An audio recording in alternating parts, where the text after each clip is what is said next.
here at WWJC in the council's office at 925 Westchester Avenue, together with Elliot Forsheimer and the council staff. We have a really interesting program today it's a briefing on redistricting, what it is and why it's important. And I want to thank our Government Relations Committee for putting this together, in particular, our chair, Arnie Linhart, our vice chair, Karen Rosenfeld, the members of our government committee, Dave Albert, Karen Everett, Allison Fine, Jamie Schaefer-Wilson, and Marty Rogowski. We have a few elected officials who we'll acknowledge later in the program, but we thank them for joining in as well. Government relations is a critical component of the work of the council, and we're happy to be providing this briefing today as a public service to the community. So without further ado, I'm going to turn it over to Arnie Linhart, who will introduce our speaker. Thank you, Bill. As you know, the Constitution of the United States calls for a census, accounting of all the people in the United States every 10 years. And we just had one in 2020, though it was disrupted by the COVID epidemic. What the census gives us is an idea of where people are living, what states, and the initial report is what's called the reapportionment.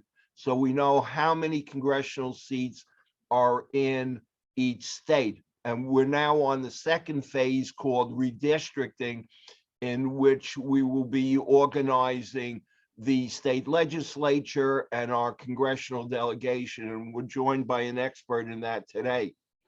Jeff Wice is an adjunct professor and senior fellow at New York Law School, where he directs the New York Census and Redistricting Institute.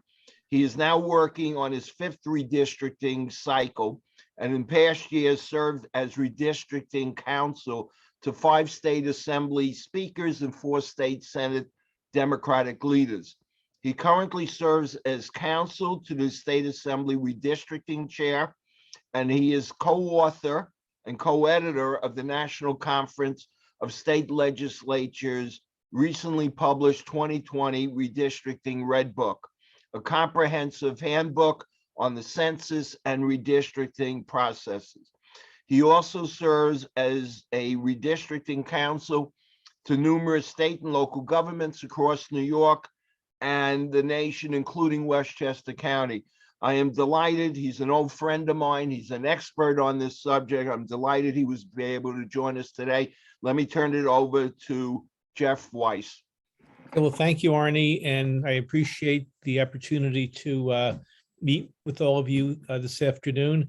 I'm going to take just a little bit over a half an hour and talk with you about the redistricting process, the law, why it's important, how it operates, what's going on now, and I'll conclude with a short presentation on the first of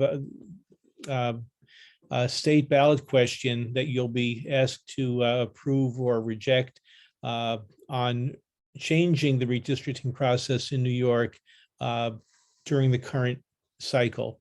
So I'm going to bring up my PowerPoint, and we'll walk through the process. Let me just. Okay, so Arnie, give me a thumbs up if you see the, okay, let me just rearrange my paper here. Okay, so hopefully in about a half an hour, you won't be as confused about redistricting as this fellow here is, because redistricting has often been considered both the blood sport of American politics and a backroom effort that never sees the light of day. But my goal is to try to make it much more transparent and understandable. So I will proceed. Okay, so the first question we ask is, why does redistricting matter? You know, what's it all about? Well, from the census, as Arnie mentioned in his opening comments, we had a census last year. That determines the numbers for congressional reapportionment and within the state redistricting, but we also have over 300 federal programs that are funded based on census numbers. And that out of those 300 programs, for 16 major programs alone, New York State received $53 billion in 2017.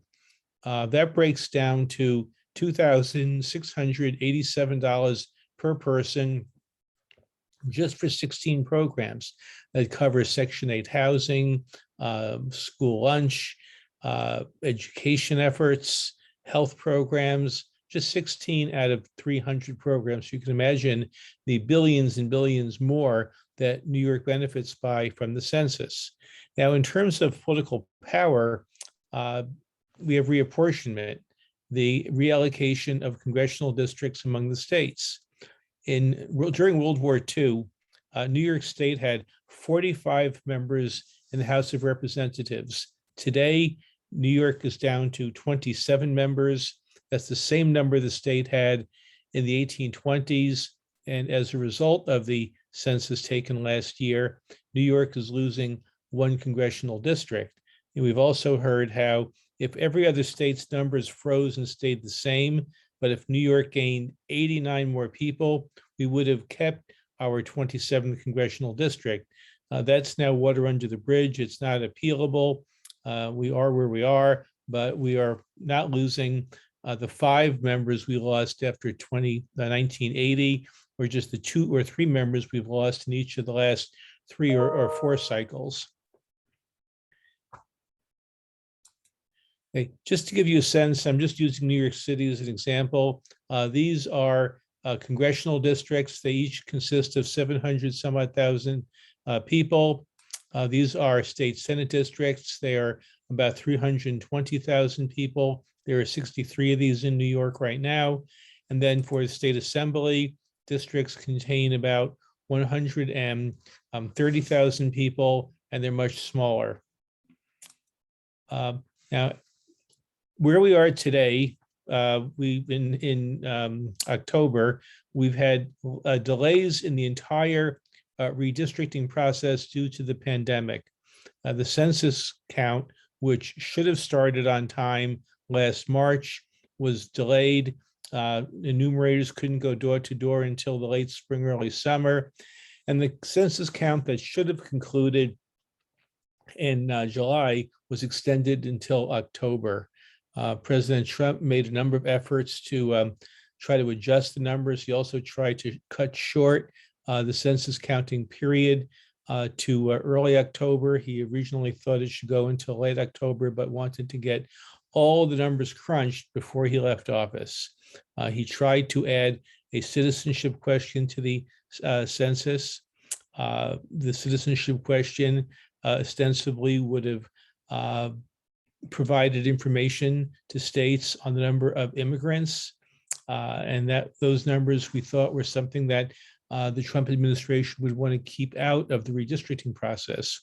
But the Supreme Court stopped that from happening, from adding a census question, a citizenship question, because the Trump administration in its rush didn't cross its T's and dot its I's. So where we are now is that the entire process has been delayed. The reapportionment of congressional districts was announced on April 26th. Under federal statute, it should have been announced December 31st, but because of the delays, that couldn't happen. The redistricting data, I'm calling it raw legacy data because it wasn't that user-friendly, but the data that should have been sent to the states on April 1st by federal statute was delayed until August 12th. And by late September, much more user-friendly data that you can actually go online and look at by county, by town, by village was provided to the states. Okay, in terms of our numbers for congressional districts under the current scheme, each district in New York State includes 717,000 people. The new number for the 26 districts will be about 748,000. For the state Senate, that has 63 districts. There are now about 310,000 people per district, and that will increase to about 320,650 as the average number. And for state assembly districts, of which there are 150, districts now have about 130,000 people each, and they'll be moving up to about 134,670 people each. The state population in 2010 was 19.3 million. The population last year via the census was 20.2 million. That represents an increase of over 823,000 people, or a 4.2% increase. But the national average increase was 7.4%. So New York didn't quite keep up with other states that gained significantly greater numbers of people. So our congressional district goes down from 27 districts to 26. Now, here I'll review the basic laws that govern the redistricting process. First, we have the one person, one vote population equality requirement. And that means that every district must be relatively equal in population from all other districts. We have different standards for Congress and for the state legislature, for the county board of legislators.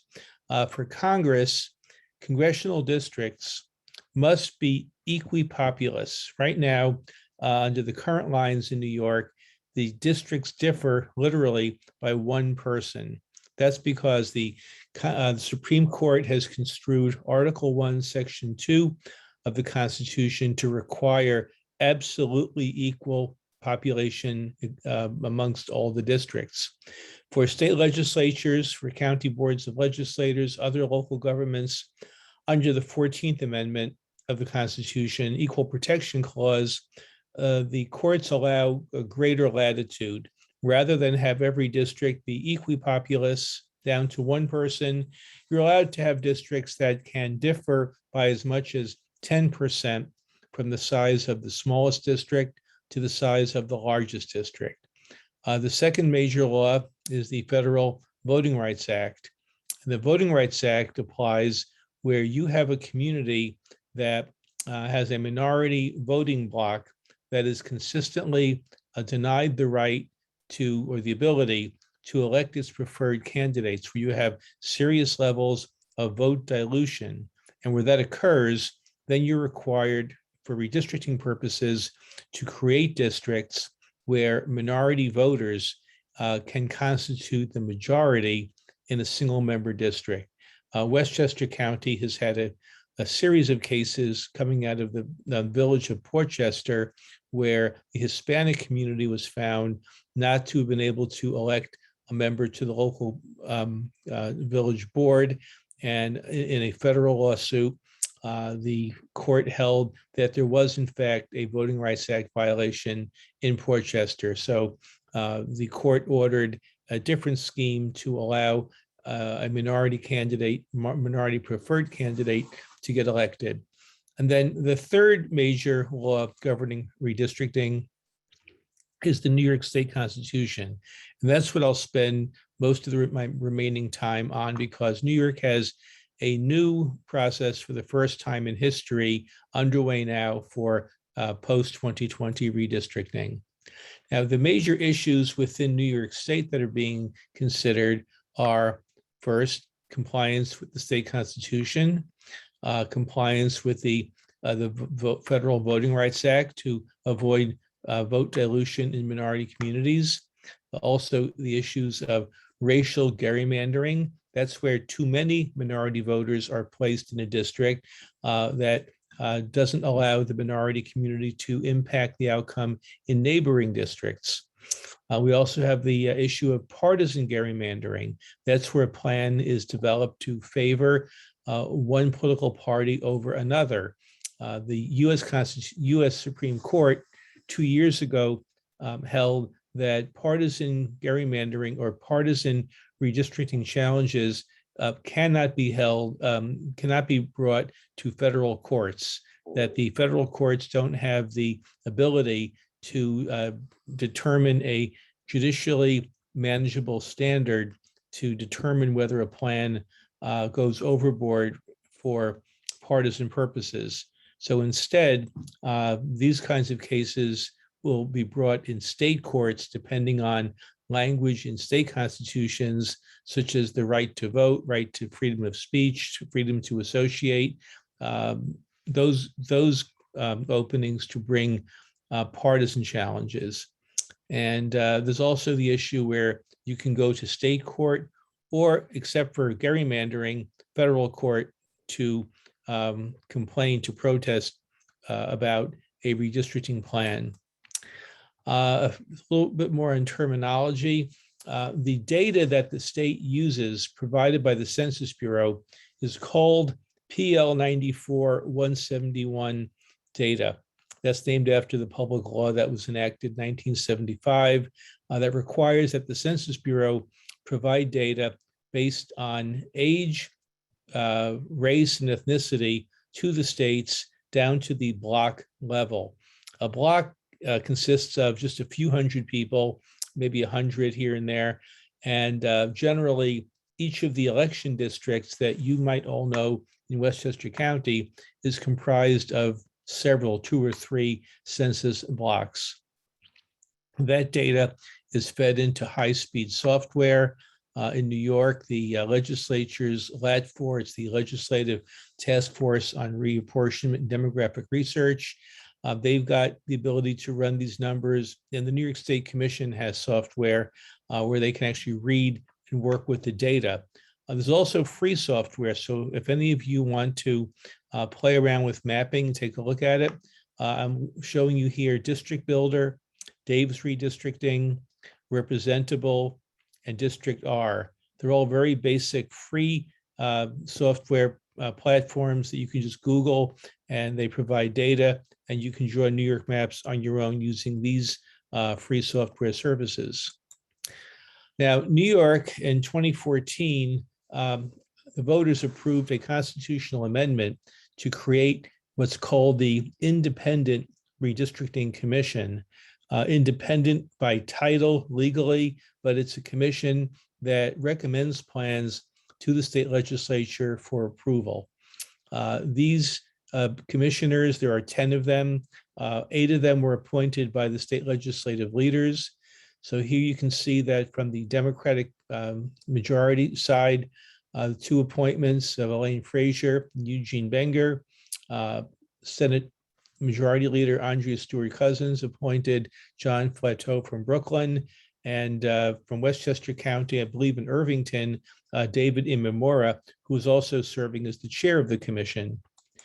On the Republican side, Senator Rob Ort appointed John Conway, a former Senate staff member, and as vice chair, the commission selected another Republican appointee, Jack Martins, a former senator from Nassau County.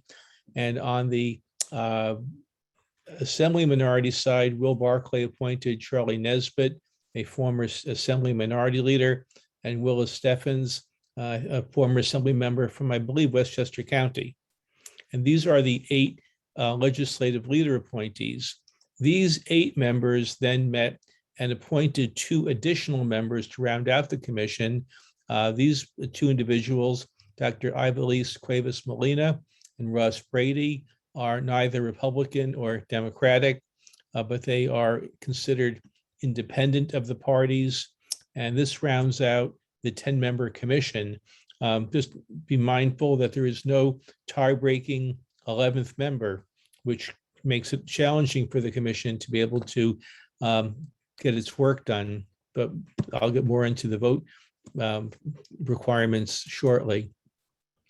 So we have a 10-member commission. David Imamura, Jack Martins are the chair and the vice chair.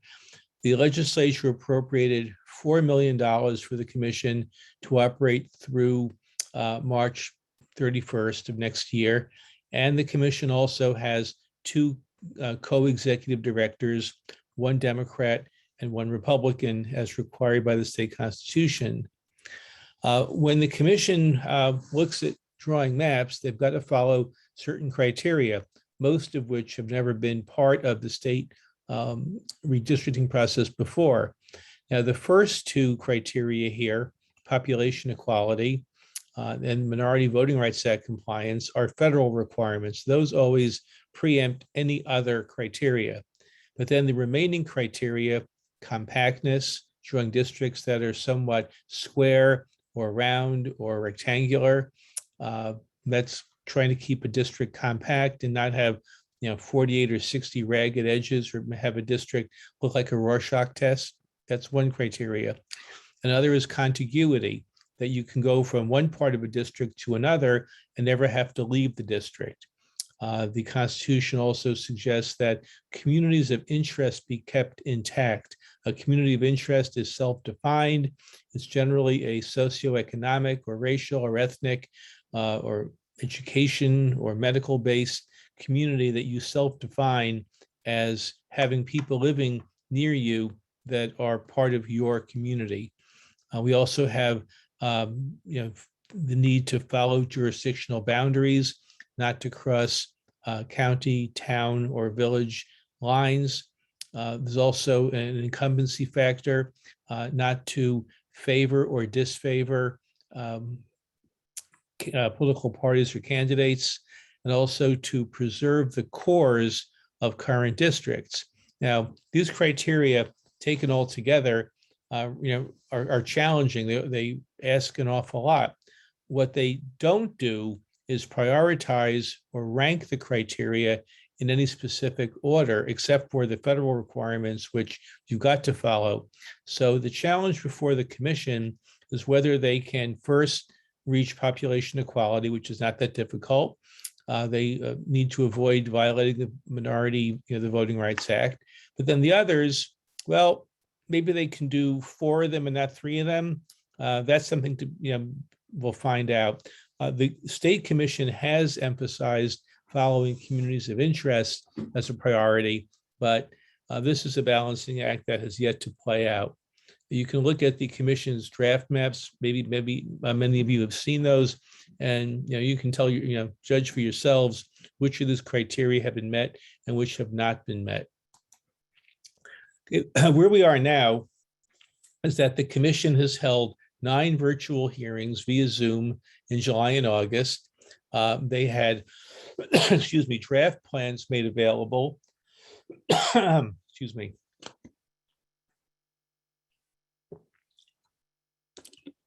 They were made available in mid-September.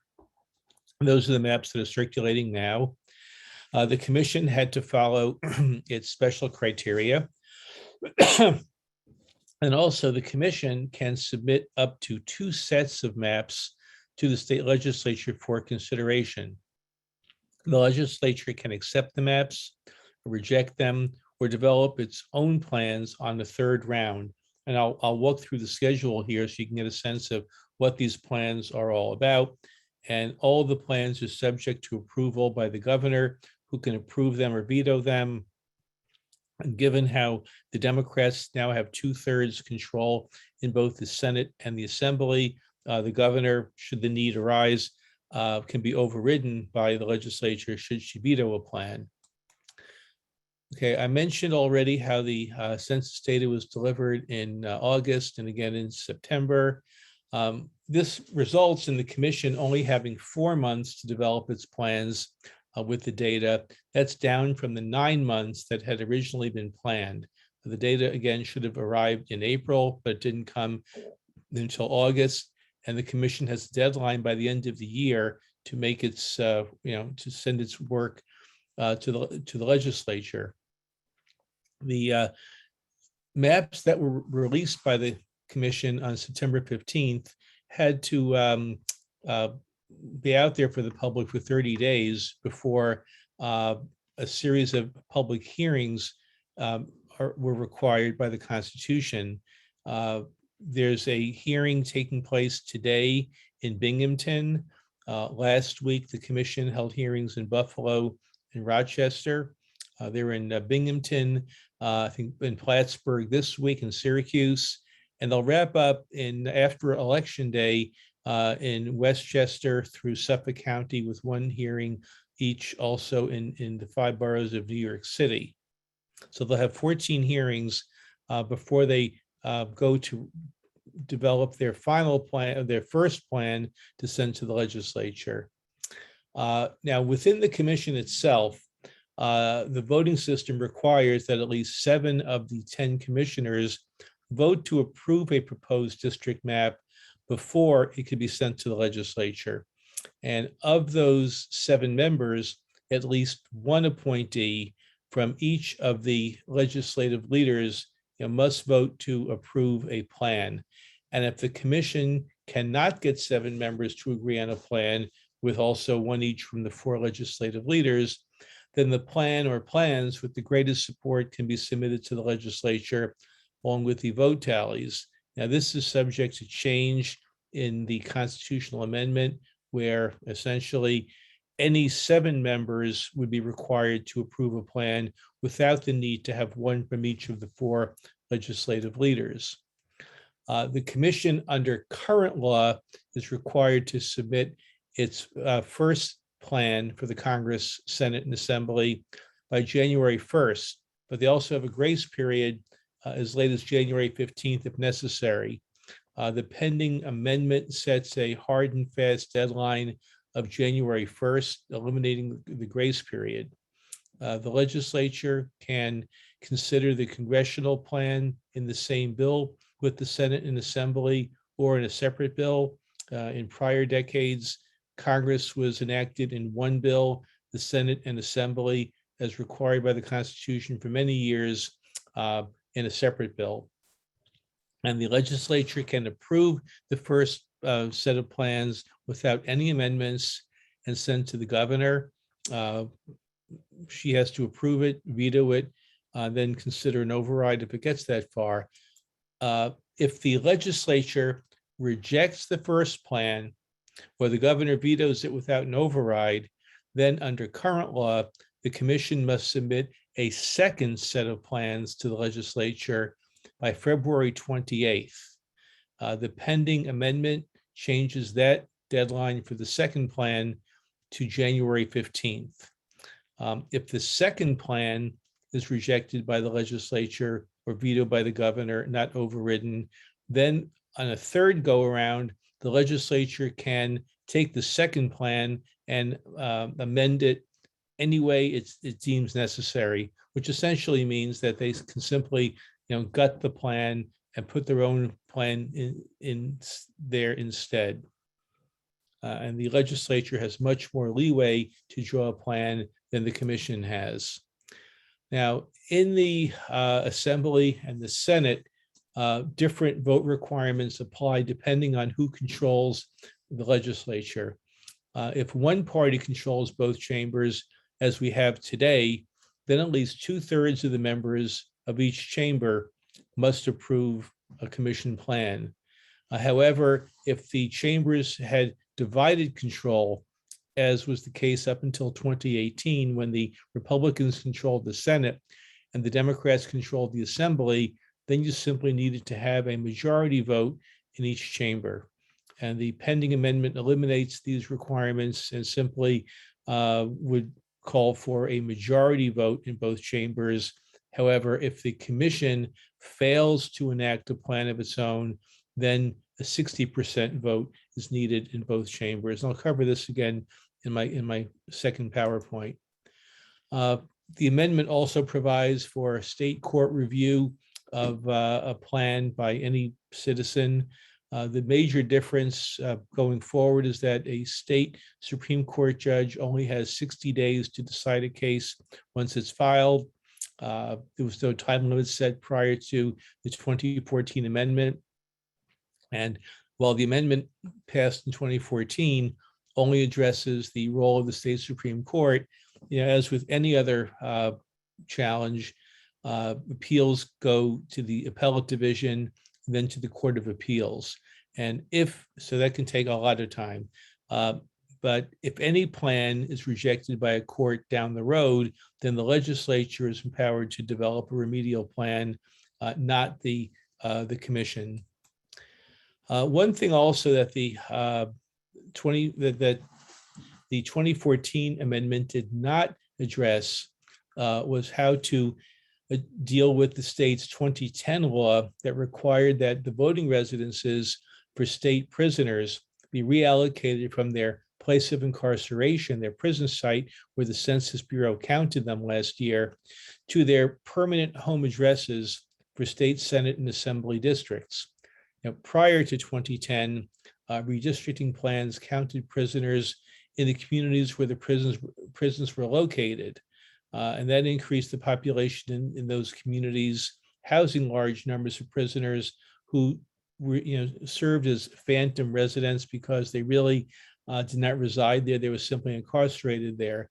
The pending amendment would reallocate prisoners back to their homes of record for the Assembly, the Senate, and also for the first time, add Congress to the equation. So in a nutshell, I'll repeat this again in the next few minutes, but the amendment requires any 7 commission members to approve a plan. It sets January 1st as the deadline for the commission's first plan.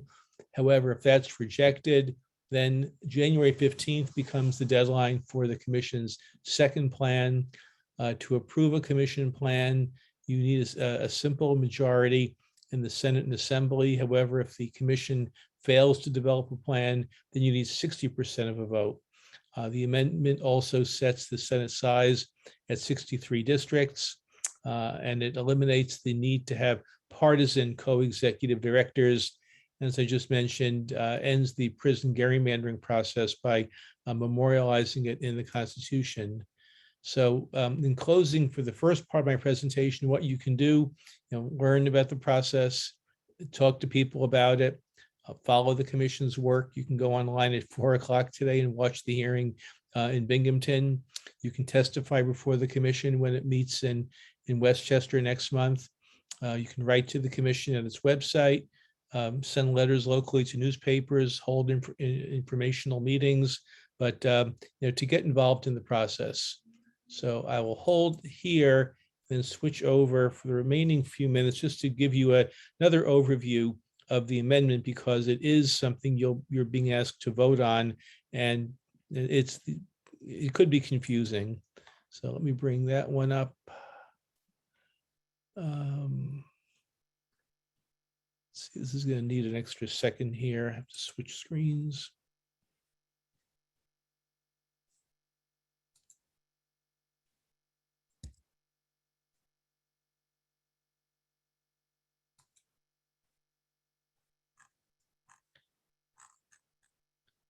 Okay, I'll be back in a second.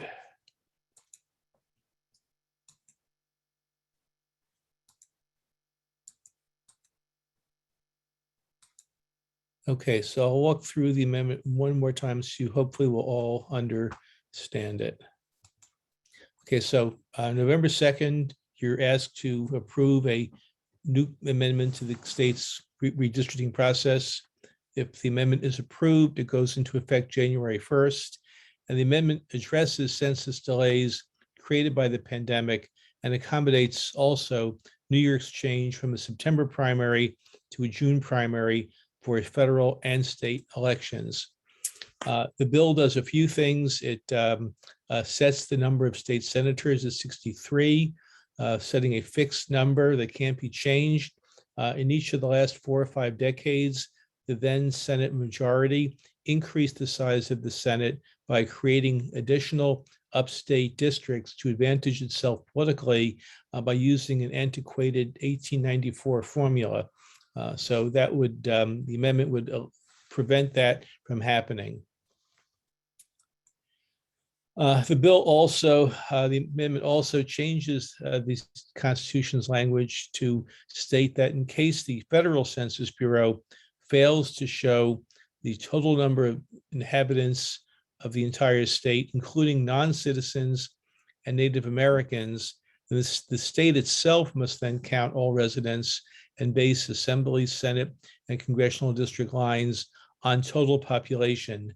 This is a bit of an anomaly. In 1969, voters amended the Constitution to require redistricting to be on the total number of persons. Prior to 1970, New York did not redistrict with non-citizens, only citizens. and the voters ended that practice 50 years ago. But in the last few years of the Trump administration, there was serious concern that they would not complete the census in a way that represented the complete count. So this would ensure that the state take its own census if for any reason the federal government did not. As I mentioned before, the amendment would enumerate all incarcerated persons back to their homes of record. And if the federal census fails to do that, as efforts have been made in Congress to have the Census Bureau do this reallocation itself, then the state will do it. And that's what the state is doing now. New York has about 30,000 state prisoners. 92% of them had homes of record prior to incarceration, and those numbers are being used now by the commission for redistricting in their draft plans. So on the timeline, the amendment makes several changes to accommodate both the disruptions from the 2020 census and also because of the change in the primary. Now, right now, the Constitution requires the commission to submit plans to the legislature on January 1st, and then with a grace period until January 15th if necessary. So the amendment changes this to require the commission, IRC, to submit plans on or before November 1st with a grace period up until November 15th. That's beginning in 2031. Just be mindful of that, because for 2022, the commission has to submit its first plans no later than January 1st. So there's an accommodation for the late delivery of data from April to August to speed up the process this year, but more time will be given in 2031 and subsequent decades.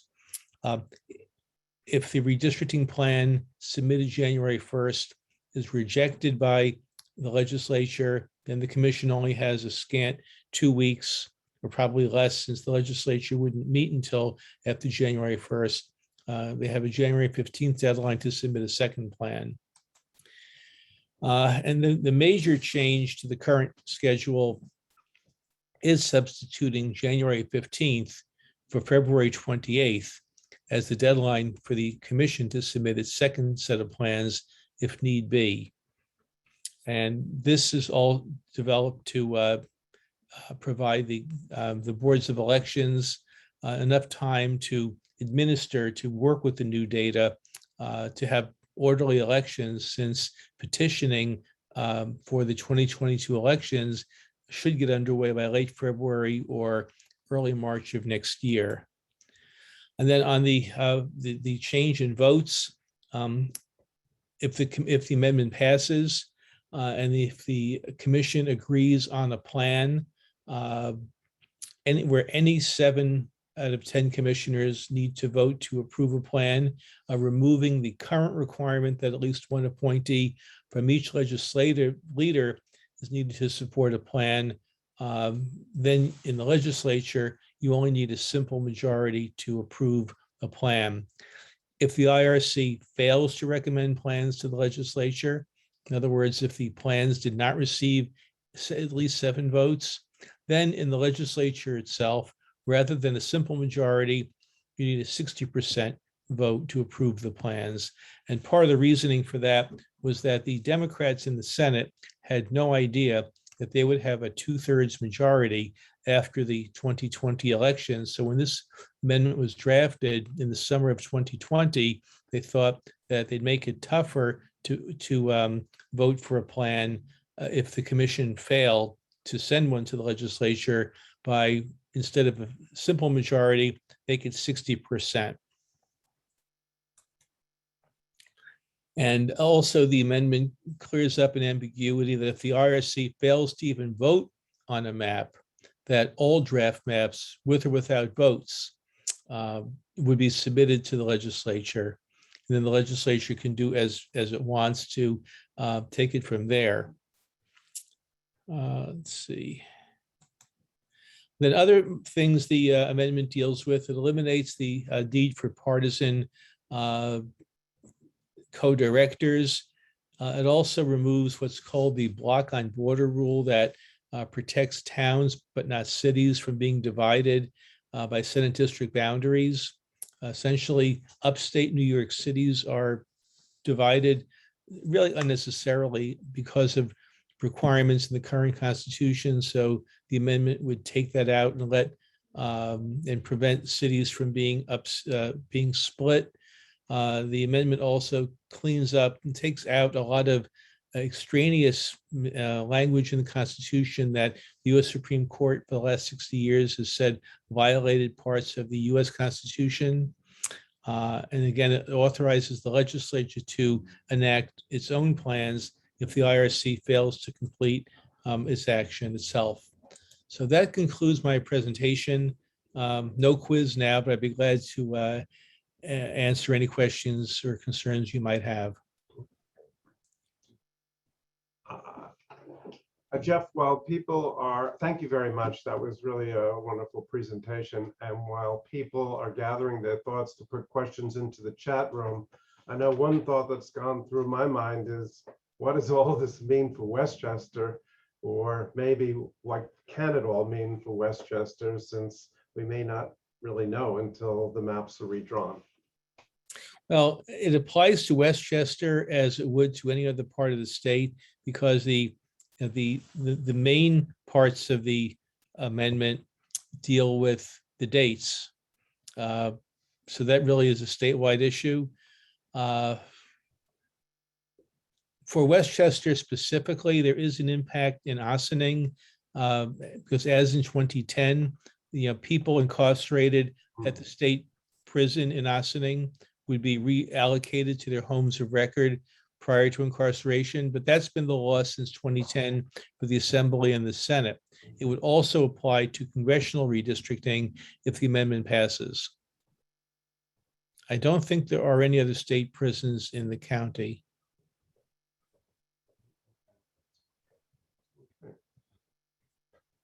Arnie, I see your hand up. Yeah, go Jeff, ahead. I just wanted to touch on one thing. Currently, Westchester County has 3 congressional districts, but they're all divided. One is northern Westchester Rockland, Westchester Bronx, and we don't hold any one congressional district. The census now said we have over 1 million people. So how do you see them drawing the congressional lines, which always start at the tip of Long Island, and with the population changes move north? Well, ideally, based on Westchester having more than 1 million people, you can draw one congressional district in Westchester County, but you can't draw a district based on an island by itself. So the challenge is, as you go westerly from Suffolk County and easterly from Erie County and southerly from Clinton County, you've got to draw districts that are all equally populous. And what's happened the last 20, 30 years is that the squeeze point has generally been in the Rockland, Westchester, Putnam area, Bronx area. And you're going to still need to accommodate that exact population requirement as you move northerly from New York City and southerly from Dutchess County or across the river. So the likelihood of Westchester having to share one or more districts with other counties will probably remain.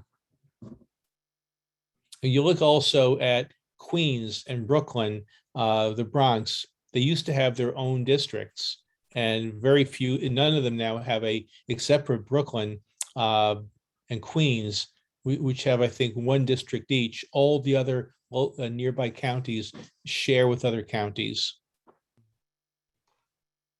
Jeff, there's a question in the chat from Rabbi Jean Glazer-Farber, Joan Glazer-Farber, as to whether or not there are implications for the Jewish community. Well, clearly, when you look at communities of interest, the Jewish community could be considered a community of interest. It's usually the easiest to deal with when you have an Orthodox community that lives in a very compact central area because of Sabbath restrictions, because of shopping at kosher stores all within a community. They're much more easily identifiable. With secular Jewish communities, it's a little bit tougher. You have to relate that there people aren't as insular as they would be in an Orthodox community. So you'd look to see where synagogues are located. What is the radius? How many people live in an area that can be identified as a Jewish community, and then try to add to the mix other reasons why a Jewish community ought to be drawn a certain way. Yet that's a tough question outside of the Orthodox world, because so many Jews are secular. So there are a few hands raised, but it would be better if people would type their questions in the chat, because we only have about 10 minutes left, and I want to make sure that we get as many overlapping questions as possible.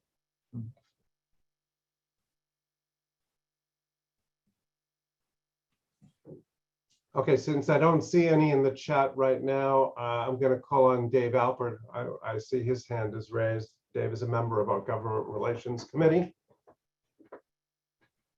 Dave, you have to unmute yourself. Okay, do you hear me now?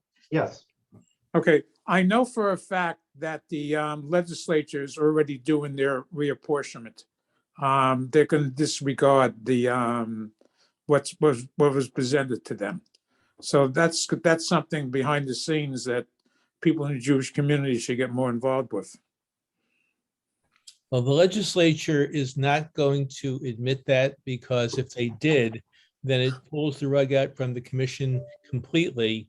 They're doing it. They're doing it big time. I'm a vice chair of the State Democratic Party. I've been involved in the conversations. I'll tell you, from having been in the rooms for the last 4 decades, the political parties have not weighed in as much as you would think that with with the talk that goes on that they do. Basically, the decisions will get down to the speaker, the majority leader, Of course, the Senate. yes. But I was very surprised in learning the process myself 40 years ago, the lack of involvement by party leaders. But each decade is different. Okay. Thank you. Thank you for that. There's a hand raised by Elliot Hollander. Unmute yourself, please. Sure. Yes, thank you very much. It's a very thorough and informative presentation. Just a quick question, so just a little technical, but I think the answer is fairly simplistic. When it comes to congressional districting, my understanding is that total national population among the 50 states are divided by 435, and they come up with a number. And then they divide that number into the population of each of the states, and they get a remainder. And then it's just a matter of rounding up or down, and to the extent that might not exactly add up to 435, I guess the 2 or 3 states duke it out in terms of, the level of the rounding or whatever. Is that basically the way it works? Well, what happens is a 1940s era law called the method of equal proportions is used, and that essentially gives one district to each state. That's 1 through 50. 51 through 435 are allocated based on the additional fractions of whole districts that a state might be entitled to, where each district is actually ranked 51 to 435. New York State would have had District 436 had there been that many districts, but lost to Minnesota, which came in at 435. So each district is ranked based on the states. It's all based on an algorithm that would be too complex to get into now, but it's not a simple math division. It's based on excess fractions of population in proximity to what the ideal number of a district in terms of people should be. Jeff, there's a question in the chat from Nancy Barr, a member of the Westchester Board of Legislators, asking for your personal opinion as to what the most important criteria are of the 7 that are offered for the committee to consider? That will depend on who draws the lines, when, how. It's hard to say. Often cases, it's a matter of incumbency because legislative leaders need to get the votes of members to pass a plan. I've had to tell legislators directly that their seats were being eliminated because the population just wasn't there, or the need to create a different district was required by law. That's a difficult process thing to do.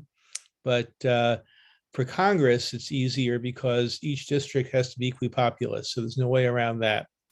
When you lose congressional districts, somebody loses. People also, people gain. I often say that those who think they know what's going to happen are the least knowledgeable and farthest removed from the process, and that these decisions, for the most part, don't get decided till the very end. Jeff, I don't see any more questions in the chat. I'm going to ask a final question before Elliot wraps up and acknowledges some of our elected officials who have been with us. Why do you think it is that when this commission was set up, it was with an even number rather than an odd number of people to avoid the very deadlock that we witnessed last month? 10 years ago, when this was drafted, I was the counsel to the Senate Democrats. We were by then back in the minority. The Republican majority and Andrew Cuomo's people drafted this amendment. The Senate Republicans, realizing at some point they were going to lose their majority by the numbers, wanted to concoct anything they could to both let Cuomo have a sense that he got a victory with a commission, but also write into the commission some kind of a guarantee that it wouldn't go anywhere. And one of the ways they did that was putting so many different rules in as to who controls which chambers by how many votes, down to not having an odd member commission tiebreaker. Thank you. So the 2014 plan, speaking personally, was basically done as an incumbent protection plan for the Senate Republican majority of 10 years ago. And they had no sense that either on their own or with the then independent Democratic Conference that they'd lose everything by 2020. I don't mean to be political here, just giving you the background and my personal view on it. That's very helpful. Thank you. Okay.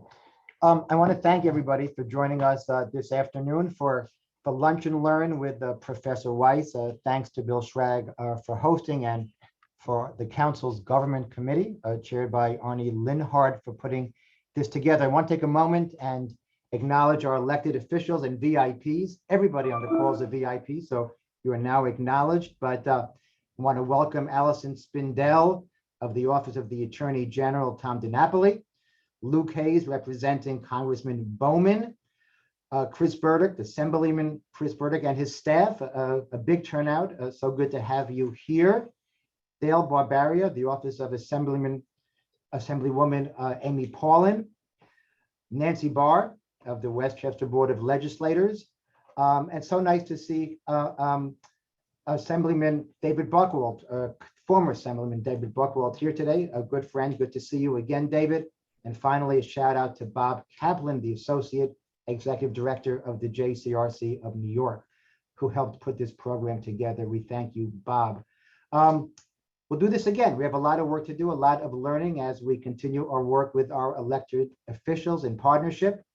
Early voting is now open if you want to vote until Election Day, and please stay in touch. We welcome any feedback. Have a great afternoon, everybody. Thank you. Thank you, Jeff.